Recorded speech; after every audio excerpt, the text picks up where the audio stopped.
SSSniperWolf, formerly Sexy Sniper, is a YouTuber that is well known for all of the wrong reasons. This is evident in my video from over 7 months ago, as well as many others. Her name not only attracts a lot of attention, but also negative response. For most of us, and to you that have watched these videos, we've seen what she's done and how she's developed away through the lies, censorship, and deception. However, her wolf pack, real hard, will argue, more or less cry, that she has changed, that this was all in the past. But there's nothing to prove that she has changed because she hides in the shadows. She does nothing for the community and has never tried to. For that reason, everyone rejects her. They realize that she's not actually that friendly and can't handle any criticism at all. A great example of this is her blocking Nerd City on Twitter. Who the hell blocks Nerd City? Just because he kept picking up her awful photoshopping ability and called her out on her hypocrisy, why ignore the criticism? Let's put it this way.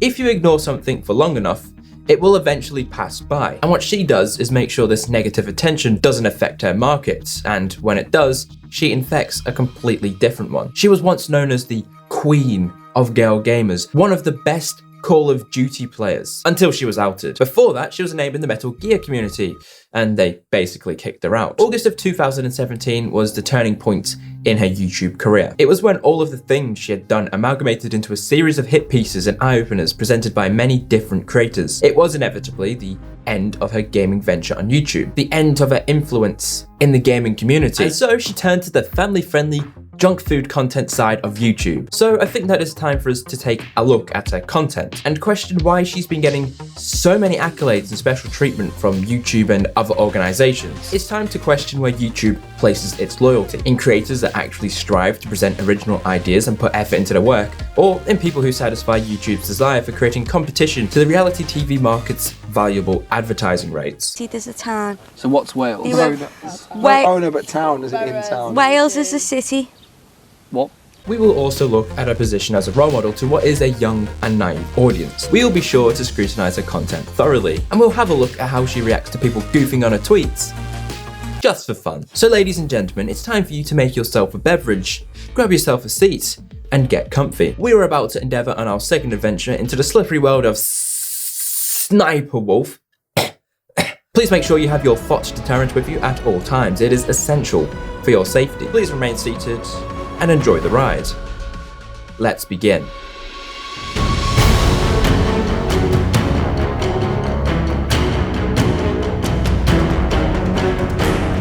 I think that the most important thing on YouTube is standing out from the rest. It's a real dog-eat-dog platform, especially in certain genres. There's some that are niche, and then there are a lot saturated with similar content and creators. In a perfect world, YouTube would reward creators that produce quality work more than the ones who produce a quantity of work. Of course, nothing is ever perfect, and we have to accept what we're presented with, and well, it's a steaming hot pile of shit. So, why are you content with this content? Cynicism is a good trait to have, especially in a world where everything is pretty much stacked against you. Unless you are a rich white guy who owns a multi-billion-dollar empire. Of course, most of us watching this aren't extremely rich, and we don't own multi-billion-dollar companies. But if you did, what I'm getting at is YouTube in all of its entertainment glory places their self-interest before ours. What is done to the platform better reflects on what will better serve them. It's the fundamentals of capitalism, which is why people like SSSniperWolf are better suited for YouTube's special treatment, because she reflects on what they desire. Low effort content for high profit margins, just like good old reality TV. Not only do they pocket easy ad revenue, they generate more views for YouTube, who can then charge higher ad rates for companies wanting increased exposure. This has caused the content on YouTube at a greater scale to decline in quality, but at the same time for it to also be indulged by willing viewers. SSSniperWolf is a perfect example of this trend, and even more, she's one of the reasons why this is an issue, because what she produces is borderline theft. Her content is quintessentially rehashed BuzzFeed articles with jokes that make Amy Schumer look like a half-decent comedian, horribly overemphasized reactions, and an overall lack of any thoughtful insight whatsoever. Now, there's this whole argument over complaining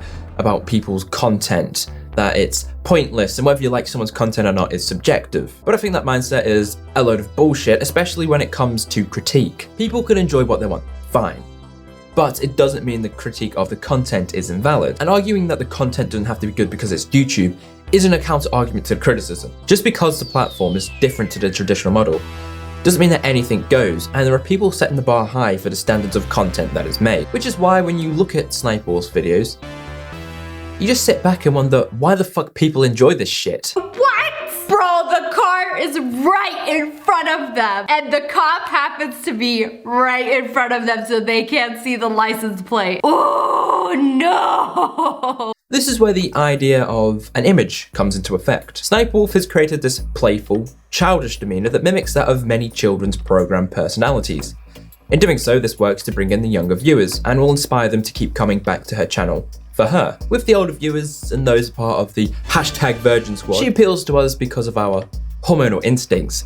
Not because of her content, but because of her physical self. Of course, if you know what she's like and what she's done and experienced the multiple times where she's revealed herself, you will have a different opinion. But because of this focus on her, the content gets overlooked by the fans. It happens with many fan bases, so from the outside looking in, you just wonder how in the hell people enjoy this shit on a daily basis. There's a clear bias with the viewers wanting her and not the video, and they will just enjoy it because of her, which is a problem in itself, but that will be discussed later. And to be fair, it's common across all forms of entertainment. So when it comes to defending her content, especially with some of the things mentioned in my comment section of the last video, even though the video was not about that, it's clear that there's no actual argument for why her content is good, because enjoyment doesn't defend quality. So what makes content quality? Well, quality is a bit more than something being good or bad. It's how well something works within its context. If you have a coffee machine, a quality one will take the extra step to make sure you've got yourself a good cup of joe. Wait, who calls coffee joe? Oh wow, did you know the term cup of joe dates back to World War I? I wouldn't have if I didn't do borderline research. Ah yes, the R word. You've probably heard it screamed at Keemstar before. You've probably heard someone say that they do it very well. But in fact, research can be the turning point in what is considered quality for many different genres of video. I wouldn't be happy with my videos if I knew I didn't do enough research, because what makes commentary quality is whether or not the research goes far enough to not only tell a story, but to also form an opinion that's both logical and insightful. Likewise, if you're a comedian, it's very important that you research your jokes. And if you're reacting to something, you need to have some knowledge of what's going on, and that's lacking in SSSniperWolf's content.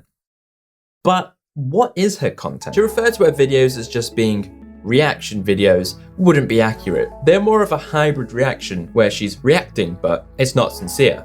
It's clearly forced. It also wouldn't meet the criteria of a traditional reaction commentary either. There's a bit of an in-between. The obvious purpose is entertainment, but as an entertainer, she's not very good at it. She was never praised for her entertainment value. In fact, she became popular because of her not so legitimate gameplay and status as a good girl gamer, with no official merit or achievement to show for it whatsoever. She didn't grow on YouTube because of her personality, and that's the sad truth. When it comes to her performance in her videos, it's all very artificial. It feels forced. From the unnecessary shouting to the oversimplification of what she says, and even how she reacts to the content she is watching. It's not real. The point of a reaction video is for the person reacting to express their initial response to what they have just witnessed. The better reaction videos are the one where people are genuinely invested in what they are reacting to. Of course, there is nuance to the open nature of reacting, but mostly all of the ones that are enjoyable to watch are the ones that are genuine and believable. Which is why when people who are good at coming up with quick responses on the spot, like most comedians, the reactions are not only real, but they are funny. SSSniperWolf is not a comedian. She is not inherently funny, so it's pretty hard for me, and for many others, to agree that her content can be passed off as entertainment. Ah yeah, I can hear it. The cries of subjectivity are growing louder. But BWC, comedy is subjective. What you find funny, others may not. You can't criticize her comedy. Well, maybe I can. Comedy is subjective. This is a statement that is regularly cited by many when defending someone's issue with certain comedians. Why is it used? Well, because it is quite an agreeable statement for many people.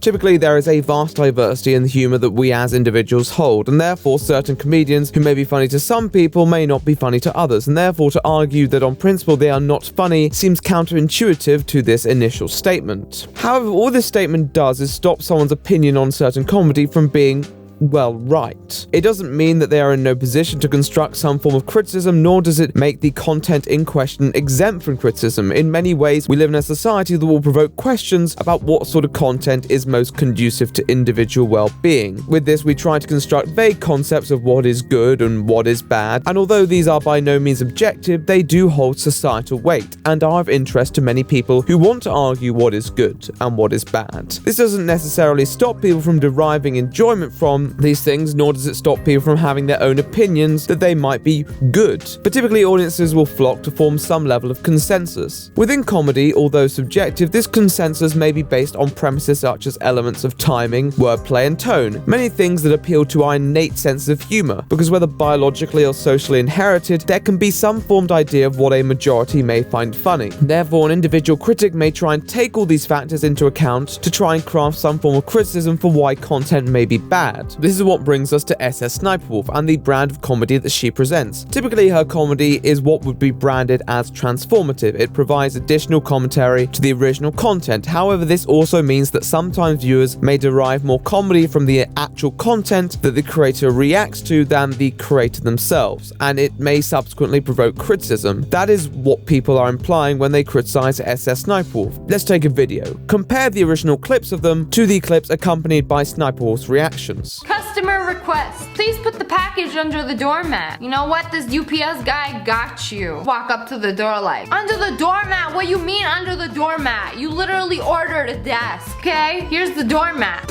Is this what you wanted? Well, you look like a fool, sir, for making such a ridiculous request. Ultimately, although you may find these clips funny, for many people it is difficult to derive comedy from her reactions. Now, if you genuinely do, then no one can take that away from you. But the idea of critique is to make people aware of the content they are watching and what may be wrong with it. So either they can encourage the creator to improve their comedic style, or they can go and support other creators who may place more time and effort into generating more original and transformative comedy. It is a case of persuasion rather than objective criticism, but is still taken as valid for many decent reasons. Some may argue the case that because SSSniperWolf's content is extremely popular, that is an argument for why SSSniperWolf provides a high standard of comedy. After all, she has more subscribers than all the creators in this video combined. It is hard to dispute that her mass popularity is rooted in some appeal. However, many would also argue that it is not necessarily her comedy. Just because she is popular does not mean that every aspect sufficient for a creator to succeed is existent. It just means that she is exceeding in a few aspects. In SniperWolf's instance, in my opinion, it is clickbait and attractiveness. Now, ultimately, that's not a problem to me on principle. If someone can be successful on those grounds, then more power to them. There are many greater issues with SniperWolf that I'm sure BWC will explain very soon. However, for those who defend that level of comedy, to many it tends to degrade the subjective standards that we should be aspiring for in comic circles, and may create a market for content where fans confuse good looks with good humor, and genuinely funny people may be left behind. We don't want that. If you find SSSniperWolf funny, then once again, I cannot take that away from you, but I would definitely argue that people should consider why they're watching a creator more carefully before endorsing them on the grounds of comedy, which is, in my opinion, less than average quality. But, after all, it is subjective.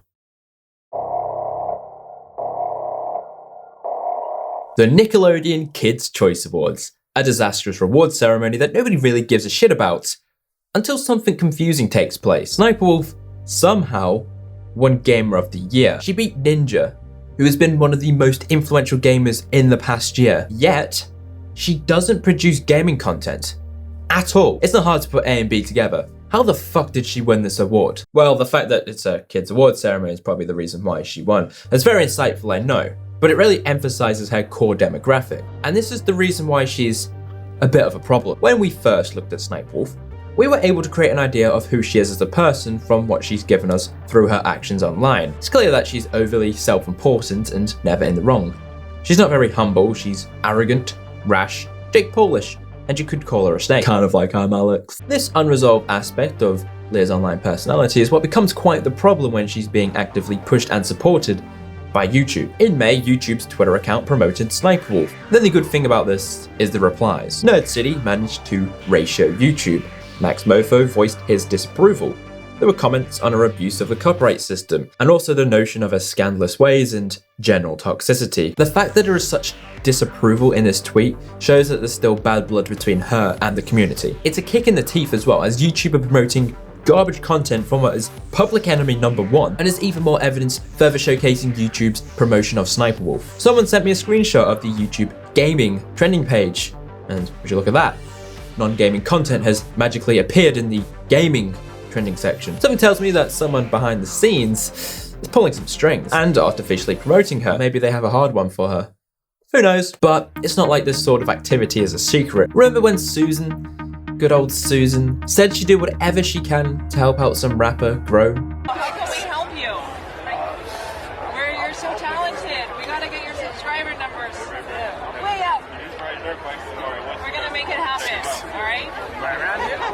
We're here for you, however we can. You have no idea. If this is the case for the rapper, I don't see why it wouldn't be the case for SSSniperWolf. YouTube are known for selecting searching creators that envision how YouTube content and personalities should be. So why are they choosing someone that is well documented abusing the copyright system, who's been sued for slander, and has also been very negative towards other creators on the platform? I honestly think the bottom line is her appeal to the younger viewers. There's nothing more powerful than a large demographic of naivety who don't have enough life experience to understand what people do and don't understand the purpose of criticism. I don't think YouTube promoting someone who refuses to learn is a good look for the site, nor is it beneficial for the community in general. I would say that the worst aspect of this is her status as a role model.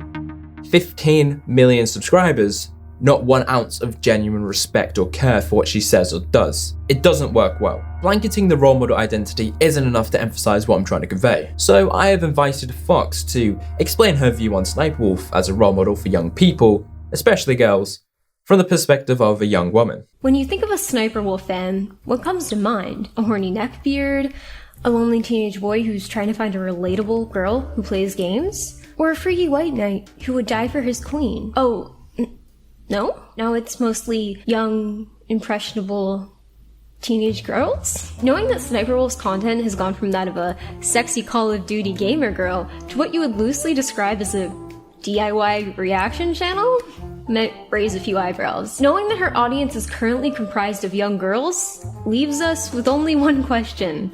How and why? Looking at SSSniperWolf's content leading up to today says a lot about her, and a lot about why she makes the decisions that she does. Back when she made her Call of Duty content, it was pretty clear who her target audience was. As her career as a content creator developed, she embraced this persona and certainly reaped the benefits of it. She also found herself at the center of many, many controversies, most of which dealt with her and her critique of other women who she was competing against. It isn't hard to realize that Leah's being extremely inconsistent with her moral compass looking back at some of the points she made about these girls. Most of the things that she singled out these girls for were things that she had done herself and had been recently called out for. So how does this relate to SSSniperWolf's change in content? Is making weird DIY clickbaity videos her way of escaping the community that saw her as a fraud? Is she just kind of losing interest in games? I really don't think so. At the heart of these issues, Leah can be seen repeatedly doing two things: being wildly inconsistent with her standards for other people, and being wildly consistent with her content at any given time. I frequently stream in the boob section of Twitch, so I know what it's like to feel misrepresented. I know that most Twitch users will instantly recognize the difference between this and this. I know from experience that to almost anyone else, seeing Twitch streamer in a girl's Twitter bio really only means the latter. Through all of the controversies surrounding Twitch lately, I've retained the same mentality. Women shouldn't be expected to hold the same values. There's no right way to be female. The issue arises when a small minority of women and their content begin to represent an entire group of women who, like I said, most likely hold different interests and different values. It's easy for outsiders to quickly vilify all of us because of this handful of women who repeatedly cause controversy. It's also easy for the rest of us to be disappointed in this behavior, only to be called massive internalized misogynists who have been brainwashed by the patriarchy. I feel mostly the same way about SSSniperWolf. She's someone who struck gold by acting like an idiot with her tits out, desperately held onto it when she realized how lucrative it was, and panicked when she saw anyone threatening her power. SSniperWolf, as a person, doesn't really piss me off. If she wants to play up her character, try out DIY toilet seats, and put on a weird accent, more power to her. To me, it's pretty clear that this is not how she acts in her day-to-day life. I do, however, have an issue with her trying to convince herself that there are no adverse effects to her content being so empty. In her mind, she justifies this as a job and will gladly look away when faced with criticism because, well, that criticism isn't really about her. At this point, Leah probably sees her online presence as a fire that's way too big to put out. I doubt this will happen, but the only solution I see here is for her to step back and look at the influence her platform has. If she doesn't care, ultimately nothing's going to happen. Twitter is a wonderful place. It makes communicating with people easier. Anyone can join in on the conversation, and it makes for some very interesting interactions. This means no one is safe, and you could be 280 characters away from becoming the joke of the week. Our good friend Leah has been the recipient of this illustrious title many times now, and most of the time it's simply self-inflicted ridicule rather than people being meanies. A majority of the time it's simply because people just do not like her, which is hard for most of her fans to comprehend. But a photoshopping hypocrite with a complete lack of awareness is easy meat for an avid Twitter user. So in this final part, we're going to be giving SSniperWolf a taste of her own medicine, and we are going to roast her, like she attempts to roast the people who she reacts to. To kick it off, we will start with this tweet from March the 2nd of this year. Here, Leah is saying that she was unjustly criticized, or received a bunch of dumb comments for an earlier post because she made a quirky caption. Now, I don't want to delve into history too much, but even here she's expressing a distinct level of ignorance. I can understand why people called her out based on the idea of her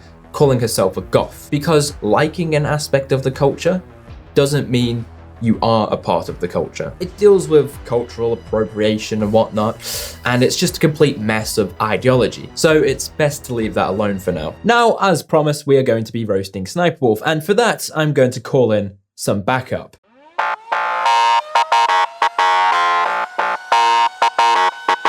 SSSniper Thought alters her persona on Twitter as often as she alters her photos, from thoughts to goth in just one picture. In typical SSniperWolf fashion, the Photoshop on it is awful, spotted once again by Nerd City. Wears black once, suddenly a goth. Oh, but wait, if you have practically the same outfit on, add a blonde wig and a coffee, wannabe Instagram model. I know she's memeing and joking at this point, but it just goes to show that it's not just her past, her YouTube and her photos that are full of shite. Her Twitter's full of it too. Check out this story that never happened. Just to throw this out there, perhaps the guy was, into goths or Instagram models or whatever the fuck you were dressed as that day. If someone says dead ass, then 99% of the time, it dead ass isn't true. Oh, hang on. I'm now a faggot. Dead ass. Excuse me, faggot. You can't say faggot. Oh, well, I did. Here's another story that never happened. He looked at you and he changed the music. To what? Fucking My Chemical Romance? Now, Leah is pretty close to liar, isn't it? Has it ever dawned on you, Leah, that you don't have to pretend to be a different person every other fucking day? You don't have to Photoshop your arm because your flab is outsizing your tit and making it look bad. And you don't have to come up with bullshit stories to make your life seem more interesting. But at this point, you might as well just fucking carry on. Your own mother calls you out for being fake. I bet she didn't even look at the joke picture. She just saw it was from you, and she instantly knew. Oh, speaking of fake, something else that never happened. You talked to your friend, now I'm assuming, my mistake, that you meant over the phone, and you got an ad for a brand. And you claim you've never searched for this brand, but you still got an ad after what I'm assuming again is a phone conversation, so you're insinuating that the government is listening to your calls and targeting ads at you based on what you say. I think I got that right. Now Leah, if that is what you're implying, and you're exposing the government and huge corporations, then that's spooky. Can we all keep SSniperWolf safe, because it's like she's revealed a huge medical secret. It won't be long till she's fucking suicided by the bastards. Oh no wait, I almost forgot. If only there was a way to actually prove any of the shit you come out with. See, that's the thing with SSniperWolf. All of these stories she tells, it's always a story where there can never be any evidence. The taxi driver, he changed the music. There's no way to prove that unless you got in the car and recorded the guy's face. A guy proposed to you, again, dead ass, you'd have to be recording the guy when he did it. And finally, you got an ad, again I'm assuming off a phone conversation, you'd have to record your call, show us your search history, and then show us that you got an ad. That's the issue for us, and the great thing for her, every single story of hers can either be proven or disproven. Going off her history though, I'm calling utter bullshit. Here's something for you that did happen. SSSniperWolf had the audacity to tell somebody that they don't know how photo manipulation works. Let that sink in. Now this is a way off the extreme scale comparison, but that's like Hitler telling you you're a bad person. It's just fucking ludicrous. No, you don't know how photo manipulation works. Clearly. I have a lot of positivity in my life, and I'm not just talking about my HIV, so let's end this with something positive about her Twitter feed, shall we? After all, the world does need a little bit more positivity. The best part about Leah, or SniperWolf's Twitter feed, is this guy that continues to post pictures of her purely to piss her off. What's the best way to piss off someone that's clearly insecure? Photoshop them being fat and reply to them with it. Oh, and it is 2019, so let me just quickly clarify for the retards of the group. No, being fat is not fucking wrong. I'm not calling her fat. I don't think the guy photoshopping the pictures is calling her fat. He's just trying to piss her off. And again, there's nothing wrong with being fat or morbidly okay, there is something wrong with being morbidly obese. Like, you get that shit checked. You know what I fucking mean. Don't be so sensitive. It likely doesn't bother her. She probably just ignores them. But this guy, he doesn't get that many likes on his posts, but he continues to do it. So, good work, my friend. I thought you were worth a mention. The SniperWolf story is one that will continue on for a long time, and it's highly likely she will never be fully accepted by the entire YouTube community. For as long as she holds off on her apology for her actions and inactions, that's if she's truly remorseful, she will continue to be someone met with negative regard. It's not that hard to apologise, but people will always burn everything to the ground before they even utter a word of defeat. It's what we saw with I'm Alex and his cohort when they falsely accused a fellow creator of one of the most deplorable crimes. After being criticised, they did all they could to avoid taking responsibility. In the end, it eventually came around and bit them in the arse, so they were forced to admit defeat by pressure from their audience. Sadly, I doubt this will happen with Leah, and I highly doubt that she has changed, and she's even willing to change, like those who sit on her lap try to claim. Actions speak a lot louder than words, and her inactions to seek redemption for what she's been criticised for is a scream. All she has to do is come out and say something. That's all we want. But here's to hoping.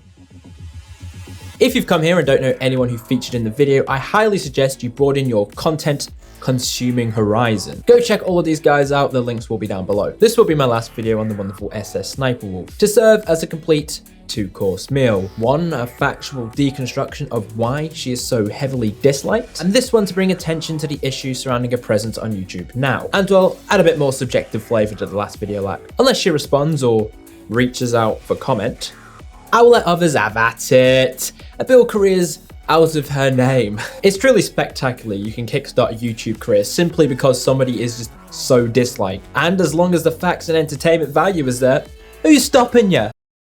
Oh yeah, right. That thing. Thank you, BWC. Hats off to you. I'll put that back on straight away.